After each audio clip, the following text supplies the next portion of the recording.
All right, thanks for joining us. This is a somber day, another somber day for the MTA.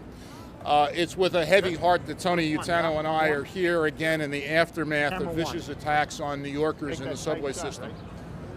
There were, as you probably know by now, 5 serious incidents this morning, at least 4 of which occurred on the Lexington Avenue line where customers were slashed and robbed. The first of which happened right here at Union Square around 4:30 a.m. this morning. This is in addition to multiple attacks yesterday in the system that occurred within just hours of each other. Our customers and our employees cannot tolerate this level of violence in our system, especially as riders return. We're carrying 2.2 million customers on subways, a pandemic high. And over 1 million customers on buses, and those numbers are growing. That is good news. We're also going to be restoring here at Union Square and throughout the whole subway system 24-hour 7 service, which is great news for New Yorkers, beginning on Monday, May 17th. We've been loud and clear about what we need, pressing the mayor and the city for months for additional resources, full-time uniformed police officers, and mental health resources in the subways. City Hall cannot continue to bury its head in the sand any longer, to keep ignoring the reality of what our customers and employees face every day across the system, especially at such a critical time in the city's recovery.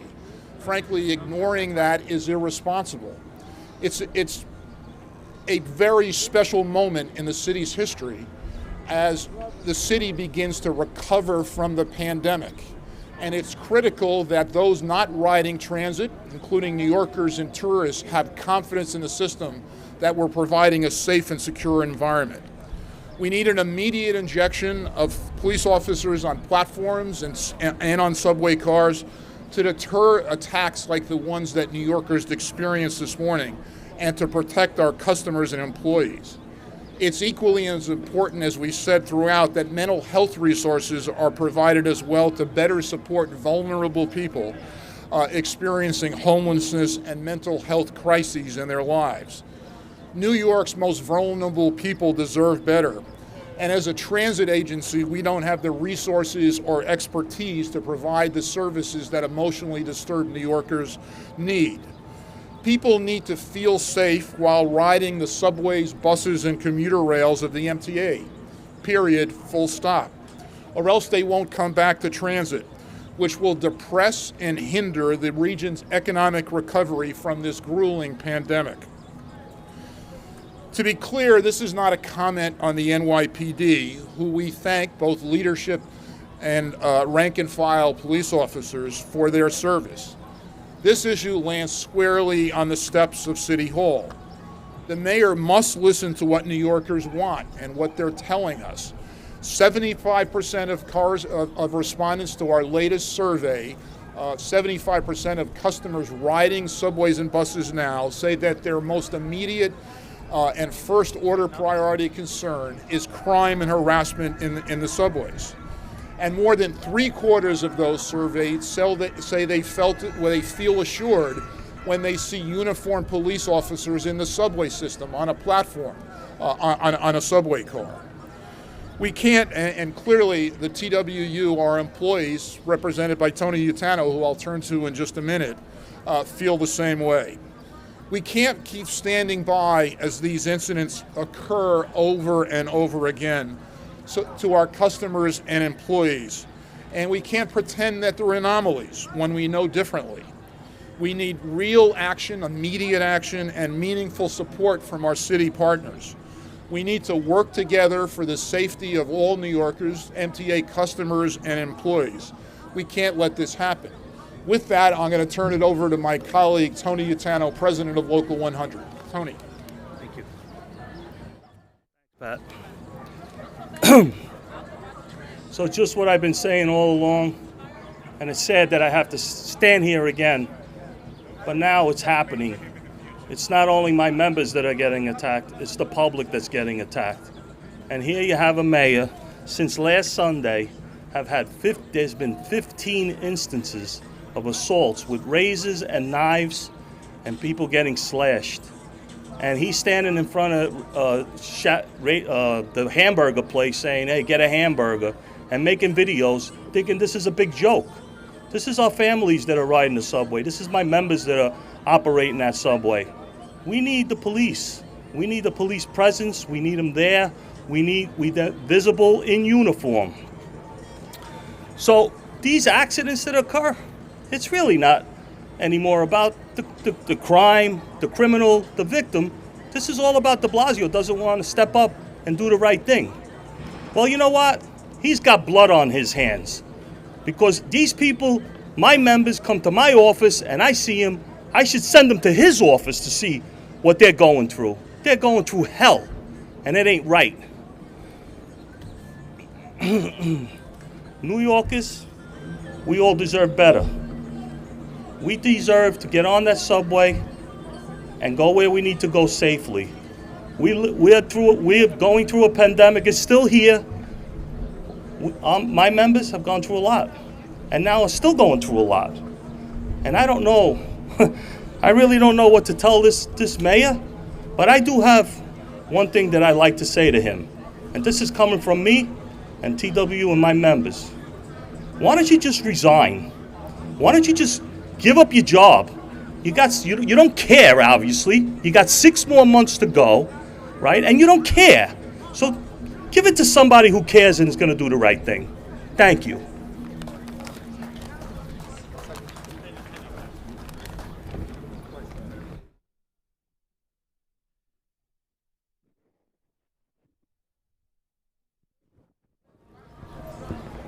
Questions?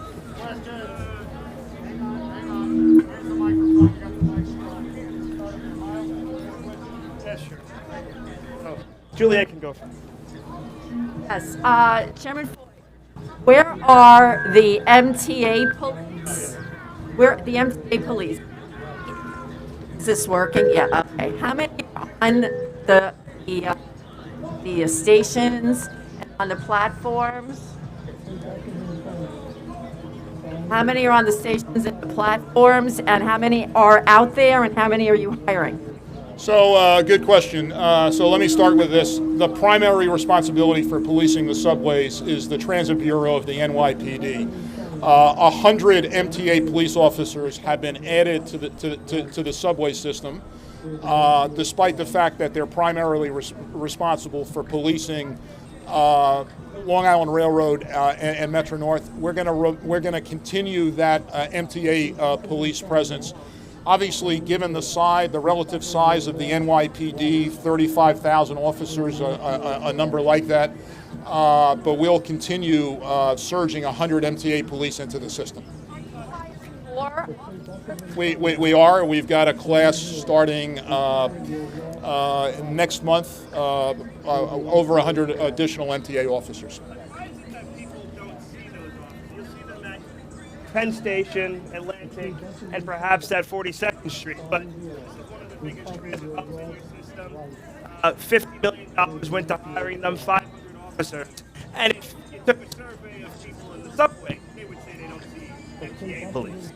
Well, look, the NYPD is orders of magnitude larger than the MTA police. The NYPD is responsible by virtue of agreement between the City of New York and the MTA going back to 1995. And the primary responsibility for policing the subways is on the part of the NYPD. I'm wondering, we hear from the MTA police chief only at the board meeting.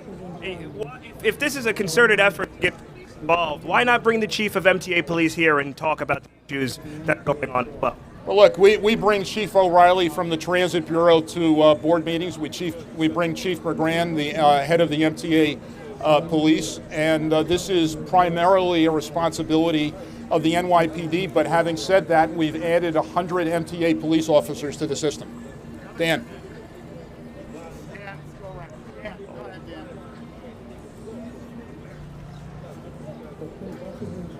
Thank you, and I have a question, one for each. One question each for the chairman and the president of the Transit Workers Union.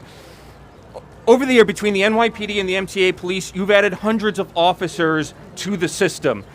If you're making the case you need even more, can you cite specifically a train station, a train line, a time of day where the additional officers made a difference in the level of crime in the subway system? Where has it worked now, and why would more be even better?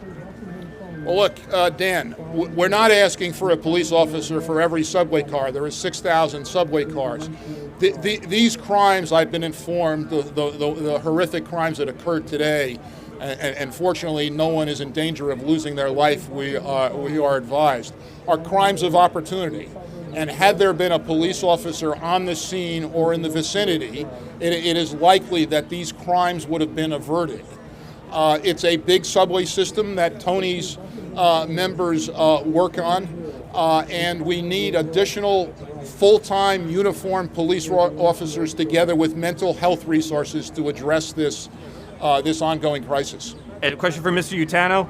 I like to talk to transit workers, keep my finger on the pulse of what they're experiencing. They don't have a lot of confidence that the NYPD officers will be there when they call and they say NYPD is en route, that they're going to be there and help them out. So my question is for you, one, what do your members tell you about the way they interact with the NYPD today?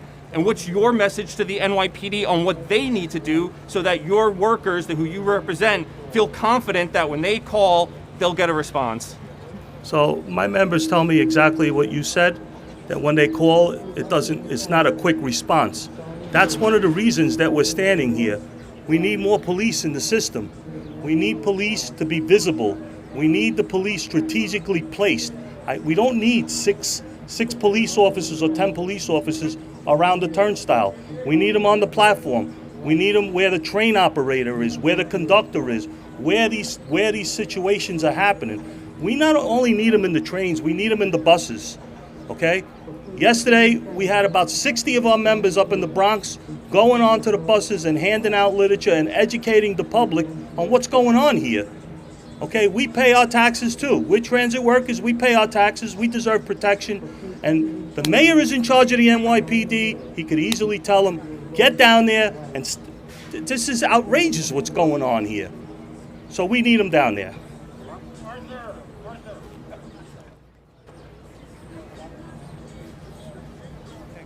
Hi, thank you. First question. Now, Tony's alluded to the mental illness aspect of individuals in the system. My question for Pat is, where's the conversation at with the city in terms of what the policy should be for homeless people in the system, which as of the 17th, they could stay in and just not come out entirely. So where's that conversation and what do you want that policy to be? And then my question for Tony is, how big of a problem is this in the equation? We're talking about a lot of cops responding, but you've also noted that mental illness is an aspect. I wonder if you can quantify it for us. Look, let me go first. Clearly, the pandemic has had an effect on many New Yorkers, and emotionally disturbed people have been affected greatly by the pandemic. The MTA Chief Safety Officer, Pat Warren, has regular calls with Commissioner Banks and with BRC, which is a provider hired by the city for homeless and other issues. I join those calls frequently. It is clear, all agree, that additional police officers, full-time uniformed police officers, and mental health resources would play a significant role in addressing the vulnerabilities of emotionally disturbed people in the system, and in many cases would be able to avert the terrible crimes that were committed this morning. Tony. So I've been talking about this over and over again, and this is the problem. We know that there's a homeless problem. We can't just take the homeless out of the subway and put them in the street, because they're going to end up back in the subway. So this is what I feel that should happen. The shelter should really be seriously looked at, because when somebody has a problem and they're okay with sleeping in the subway and not in the shelter, that means there's a problem in that shelter, right? There's probably more crime going on in the shelter than there is in the subway. So you need doctors, you need social workers, you need people that can talk to these people to try and help them so they can move on with life and not just lay in the streets. And that seems to be a problem. The shelter and the resources to that shelter have to be put back so these people could get help.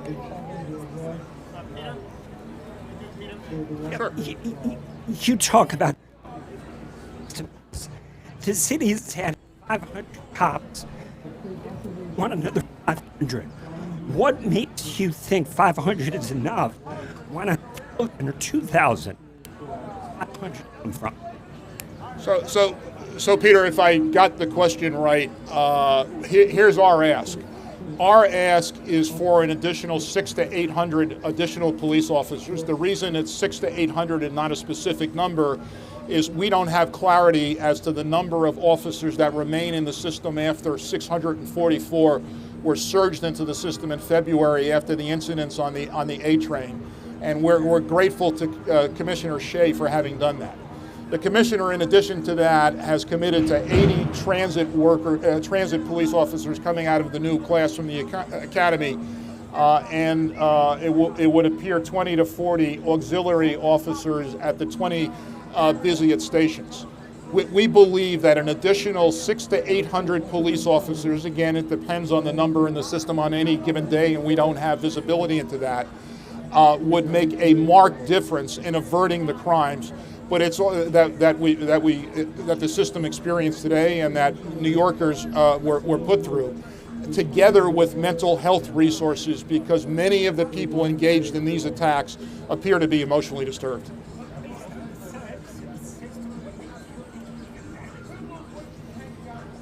Peter, that is the estimate that we have come with. Unfortunately, the city's declined to meet that number. And if an additional 600 to 800 officers and mental health resources were put into the system, we can all look, including our customers and employees, as to whether that is sufficient. That's on top of the 100 MTA police officers that are in the subway system every day. Danielle. The MTA statement today made reference to mayoral candidate statements on police presence in the subway. I think you got a lot of blowback from both City Hall and Reinvent Albany for that, because it could be seen as an endorsement. Do you think it's appropriate to be making its case by weighing in on the mayoral race? Look, Danielle, this is about customers and employees. We survey our customers regularly. The latest survey says that of those riding transit, crime and harassment is their #1 concern. A week ago, yesterday, Tony Utano and I were outside Jamaica Hospital after visiting one of his employees who suffered a horrific injury in a slashing incident. This isn't about the MTA, it's about our customers and our employees. And clearly, given the string of slashing incidents this morning on the Lexington Avenue line, the city needs to do more in terms of police officers and mental health resources immediately. Hey, opening back up 24/7 on Monday. What is the plan for when it gets to be, when people want to stay on the trains? Like, what are you guys going to be doing differently? Well, look, people will not have to leave the system.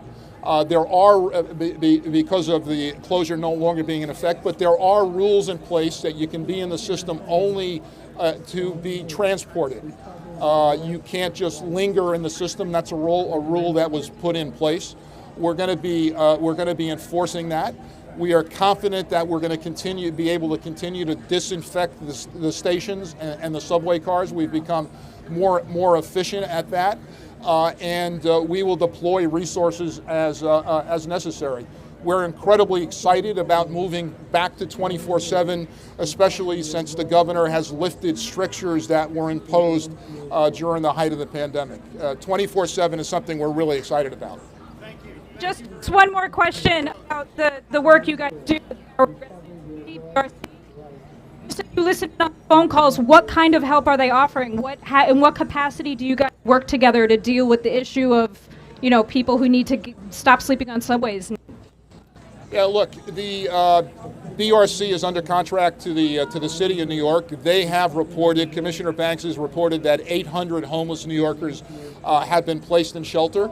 That is good news. It's unclear how many of those individuals continue in shelter, but clearly more has to be done, and the focus has to be on emotionally disturbed people who are perpetrating the terrible incidents that that the system experienced this morning, and the attacks on Tony Utano's workers, including Mr. Sykes, who was hospitalized at Jamaica Hospital. Thank you.